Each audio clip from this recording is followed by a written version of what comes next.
तो हेलो दोस्तों, आज के एपिसोड में आपका स्वागत है। तो दोस्तों, आज हम बात करेंगे मां नंदा राज जात यात्रा, एशिया की सबसे लंबी पैदल यात्रा और गढ़वाल कुमाऊं की सांस्कृतिक विरासत के बारे में। तो बने रहिए मेरे साथ आखिरी तक। अब चलते हैं वीडियो की तरफ। नंदा देवी राज जात भारत के उत्तराखंड राज्य में होने वाली एक नंदा देवी की एक धार्मिक यात्रा है। मां नंदा गढ़वाल के राज्यों के साथ साथ कुमाऊं के कतयूरी राजवंश की इष्ट देवी के रूप में पूजी जाती थीं, क्योंकि गढ़वाल और कुमाऊं के लोग मां नंदा को अपने इष्ट मानते हैं। इसीलिए नंदा देवी को राजराजेश्वरी कहकर भी संबोधित किया जाता है। कुछ लोगों का कहना है कि मां नंदा पार्वती की बहन हैं, जबकि वहीं कुछ लोग कहते हैं कि पार्वती ही नंदा देवी हैं। महानंदा कई नामों से प्रसिद्ध हैं, जैसे शिवा, सुनंदा, शुभानंदा, नंदिनी। मां नंदा के प्रति पूरे उत्तराखंड के लोगों में असीम श्रद्धा है। मां नंदा देवी राजजात यात्रा मां नंदा का मायके से उनको उनके ससुराल तक भेजने की यात्रा है। माना जाता है कि पट्टी चंदपुर और श्री गुरु शीतला मां नंदा का मायके है और बांधाड़ क्षेत्र मां नंदा का ससुराल है। मां नंदा को उनकी ससुराल भेजने की यात्रा है राजजात। मां नंदा को भगवान शिव की पत्नी माना जाता है और कैलाश हिमालय पर्वत भगवान शिव का निवास है। तो दोस्तों, आइए जानते हैं मां नंदा राजजात की कहानी। किंवदंती के अनुसार एक बार मां नंदा अपने मायके आई थीं, जिसके बाद किन्हीं कारणों से माता 12 वर्षों तक अपने ससुराल नहीं जा पाईं। इसीलिए जब 12 वर्ष बाद मां नंदा को उनके ससुराल भेजा गया, तो मायके वालों ने बड़े हर्षो उल्लास के साथ माता को उनके ससुराल भेजा। तब से यह रीत चली आ रही है और हर 12 वर्ष बाद मां नंदा देवी राजजात का आयोजन किया जाता है। गढ़वाल राजा शालीपाल को इस यात्रा को शुरू करने और कनकपाल को इस यात्रा को एक भव्य रूप देने का श्रेय दिया जाता है। मान्यताओं के अनुसार प्राचीन काल में भगवान आशुतोष एवं माता पार्वती कैलाश की ओर जा रहे थे। इसी दौरान मां नंदा को प्यास लगी और वह निकटवर्ती गांव बांधाड़ी जा पहुंची, जबकि भगवान शंकर सीधे आगे की ओर निकल गए।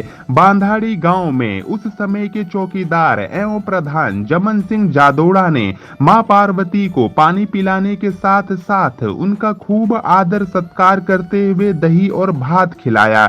विदा होते समय जमन सिंह ने मां पार्वती से कहा कि कैलाश जाते समय वे एक बार फिर उनके घर जरूर आएं। इसी परंपरा का निर्वहन करते हुए मां श्री नंदा राजजात में कैलाश विदा होने से पूर्व ईडा बंधानी में जादोड़ा वंशज गुसाई लोगों के घर मां नंदा देवी की डोली रात्रि विश्राम करती है। मां नंदा देवी से जुड़ी हैं कई कथाएं, तो आइए जानते हैं। कुछ लोग मां नंदा को माता पार्वती का रूप मानते हैं और मां नंदा की कहानी उस समय की बताते हैं कि जब माता पार्वती अपने पिता दक्ष के घर बिना बुलाए गई थीं।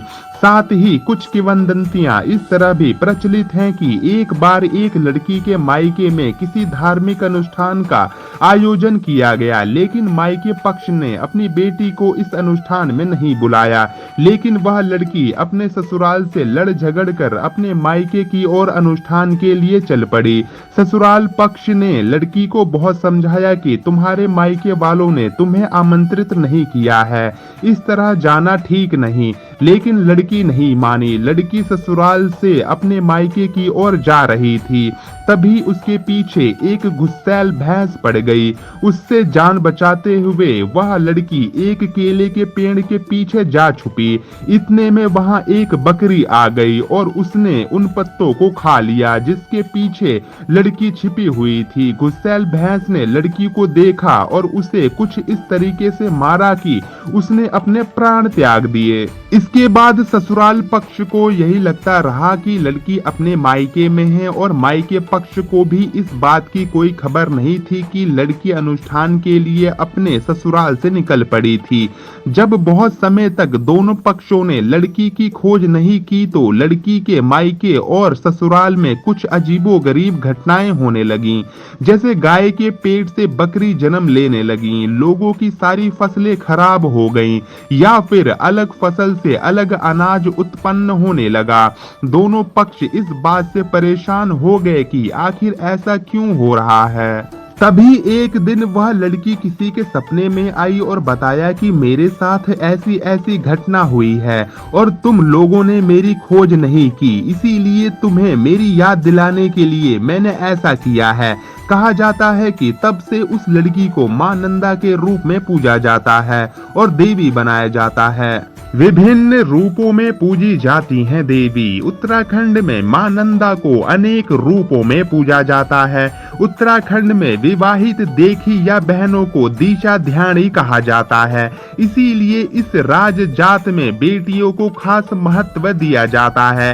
दिशा के रूप में पूजने वाले लोग मां नंदा को अन्य धन्य एवं श्रृंगार सामग्री भेंट करते हैं। ससुराल पक्ष से प्राप्त होने वाली सामग्री को लोक देवी प्रसाद के रूप में आपस में बांटते हैं। घाट ब्लॉक के कुरूल नांटी से लेकर नारायण बागड़ के भगवती गांव तक को मां नंदा का मायके माना जाता है। यहाँ मां नंदा को बेटी या बहन के रूप में पूजा जाता है।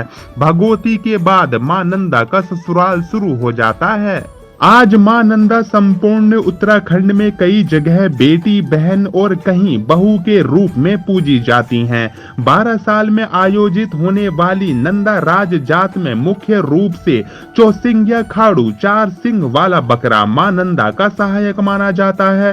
कहते हैं यह 4 सिंग वाला बकरा हर 12 वर्ष बाद ही जन्म लेता है। मां नंदा राज जात यात्रा चमोली की नोटी से शुरू होकर क्रूड के मंदिर से दसोली और बांधाड़ की डोलियां राज जात का आगाज करती हैं। इस यात्रा में लगभग 240 किलोमीटर की दूरी नोटी से हेमकुंड तक पैदल यात्रा करनी पड़ती है। इस बीच उत्तराखंड के विभिन्न क्षेत्रों से अनेक छतोलियां इस यात्रा में शामिल होते हैं। नोटियाल और कुंवर लोग चौसिंगिया खाड़ू और रिगाल की छतोलियां लेकर आते हैं। नोटियाल और कुंवर लोग मां नंदा के उपहार को इस बकरे की पीठ पर हेमकुंड तक ले जाते हैं। वहां से यह बकरा अकेला ही आगे बढ़ जाता है और कहते हैं यह ठीक कैलाश पर्वत तक जाता है। इस खाड़ू के जन्म के साथ ही विचित्र चमत्कारिक घटनाएं होनी शुरू हो जाती हैं। जिस भी जगह पर या जन्म लेता है उसी दिन से वहां शेर आना शुरू कर देता है। जब तक इस खाड़ू का मालिक राजा को अर्पित करने की मनोती नहीं रखता तब तक वहां शेर लगातार आता ही रहता है। ऐसे होती है यात्रा शुरू। चौसिंगिया खाड़ू काले रंग का भेड़ श्री नंदा राज जात की अगुवाई करता है। मनोती के बाद पैदा हुए चौसिंगिया खाड़ू को ही यात्रा में शामिल किया जाता है। राज जात के शुभ आरंभ पर नौटी में विशेष पूजा अर्चना के साथ इस खाड़ू के पीठ पर पोटली बांधी जाती है, जिसमें मां नंदा का श्रृंगार सामग्री सहित देवी भक्तों की भेंट होती है। खाड़ू पूरी यात्रा में अगुवाई करता है। हेमकुंड में इस खाड़ू को पोटली के साथ हिमालय के लिए विदा किया जाता है। यात्रा का शुभ आरंभ नौटी में भगवती नंदा देवी की स्वर्ण प्रतिमा पर प्राण प्रतिष्ठा के साथ रिंगाल की पवित्र राज छतोली और 4 सिंह वाले भेड़ खाड़ू की विशेष पूजा की जाती है। कंशुआ के राजवंशी कुंवर यहाँ यात्रा के शुभ आरंभ और सफलता का संकल्प लेते हैं। मां भगवती को देवी भक्त आभूषण, वस्त्र, उपहार, मिष्ठान आदि देकर हिमालय के लिए विदा करते हैं। तो दोस्तों यह थी मां नंदा देवी जी के बारे में कुछ विशेष बातें। तो दोस्तों ये वीडियो आपको कैसी लगी आप हमें कमेंट बॉक्स में बताएं और वीडियो को एक लाइक जरूर करें और कमेंट में जय हो मां नंदा देवी जी लिखना बिल्कुल ना भूलें। अपना ख्याल रखें, खुश रहें। मैं फिर मिलूंगा कुछ विशेष बातों के साथ। जब तक के लिए धन्यवाद।